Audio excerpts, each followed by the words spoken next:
अस्सलाम वालेकुम व्यूवर्स। आज हम बात करेंगे दमा के हवाले से दमे में इस्तेमाल होने वाली कुछ दवाइयों के बारे में।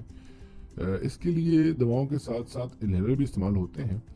दमे के इलाज के लिए इस्तेमाल होने वाली कुछ दवाइयाँ मैं बताऊंगा आपको। इसमें वेंटोलिन टैबलेट भी हैं और वेंटोलिन इन्हेलर भी है। इसके अलावा थियोग्रेड एक टैबलेट आती है, उसके बाद वेंटाइड इन्हेलर आता है।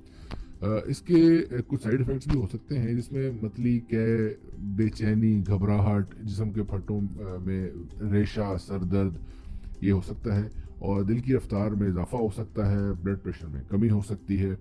उसके अलावा एहतियात ये करनी है कि ब्लड प्रेशर और दिल की तकलीफ और अल्सर के जो मरीज़ हैं वो एहतियात से इस्तेमाल करें। दौरान हमल और बच्चे को दूध पिलाने वाली मुद्दत के दौरान इस्तेमाल बिल्कुल ना करें। अगर दवा इस्तेमाल करने के बाद हाथों कांपने लगें तो इस्तेमाल तर्क कर दें।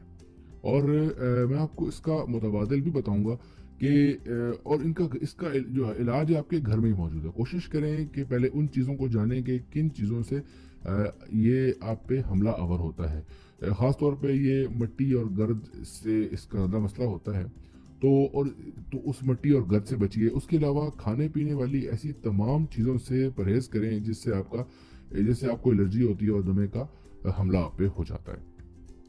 रोज़मर्रा की जो खुराक है उसमें अंगूर, खजूर और अमरूद का बाकायदा इस्तेमाल करें। तुलसी के पत्ते, अदरक, प्याज लेकर इनका जो जूस है ना वो निकाल लें और शहद में 2 चमचे मिलाकर सुबह दोपहर शाम इस्तेमाल करें।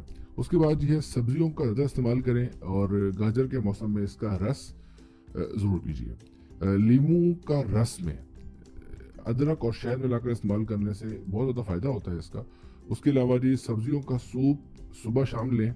सादा ग़िज़ाएँ, मुरगन ग़िज़ाओं से परहेज़ करें। तली हुई चीज़ें और ज़्यादा घी और तेल वाली तमाम अशिया से मुकम्मल परहेज़ करें। कोल्ड ड्रिंक और सिगरेट नोशी से बिल्कुल दूर रहें। और उसके अलावा मैं आपको बताऊंगा कि रोज़ाना 2 चम्मच शहद का इस्तेमाल दमे और सांस की दीगर बीमारियों में बहुत फ़ायदेमंद होता है। इसके अलावा सबसे इम्पोर्टेंट चीज़ जो लास्ट पे है कि मैं बताऊंगा आपको कि 3 या 5 इंजीरों को रात को गर्म पानी से धो लें।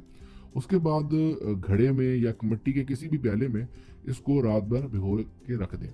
सुबह वो इंजीर खा लें और जो पानी है वो पी लें। सिर्फ इंशाल्लाह 15 दिन के इस्तेमाल से इंशाल्लाह आपको फ़ायदा होगा। इसके लिए भी कुछ चीज़ें मैं डिस्क्रिप्शन में ऐड कर दूंगा और पढ़ लीजिएगा। Thank you very much.